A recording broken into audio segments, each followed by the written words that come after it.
What was, at one time, a red-hot rivalry is about to reignite in a big way on Young and Restless. But will it be able to fire up the same passions in fans that it once did?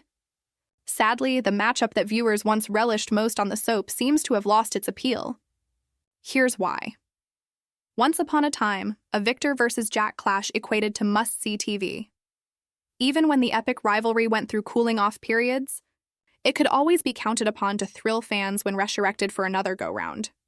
But as a new battle looms between the Newman and Abbott, it's clear that viewers aren't as enthused as they'd once have been. And there may be a few reasons why. As Young and Restless spoilers tease Victor planning a sneak attack on his enemies, namely the Abbotts, Jack and Billy have managed to get on the same page just in time to try and head off the threat. And thanks to a behind-the-scenes photo of the actors involved running lines together, we know that won't be the end of it. Things are only going to ramp up from there. So why are fans not champing at the bit for another taste of Victor and Jack going at each other's throats? One possible reason is that the premise for all of this renewed animosity is illogical and weak. Young and Restless fans tend to demand a certain level of believability in their stories, and Victor going after Jack because he helped Nikki is just too ludicrous. Fans aren't feeling it.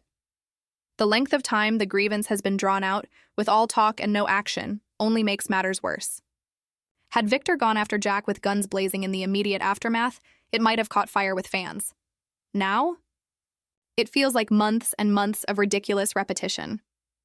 Further contributing to the poor reception of the story is that, as mentioned, Young and Restless viewers have been watching Victor and Jack go at it for decades. It's time to begin handing the baton to the next generation. But that's not happening, at least not effectively. On the Abbott side, Kyle's busy mooning over Claire, and Billy's too much of a hot mess to be a serious candidate to follow in Jack's footsteps. On the Newman end of things, Victoria and Nick are down in Los Angeles and not even involved.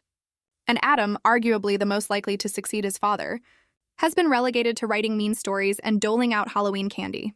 Finally, Young and Restless viewers have been trained at this point to expect a lot of talk and vague threats with no follow-through and little to no payoff. Will Victor actually take Jabbo from Jack? It seems doubtful, therefore it's tough to get too excited about the prospect. It's frustrating to not be able to invest in a rivalry rooted in such deep history. The good news is that bringing in the younger generations and having something huge actually happen in the story could definitely make the feud between these families must-see TV again.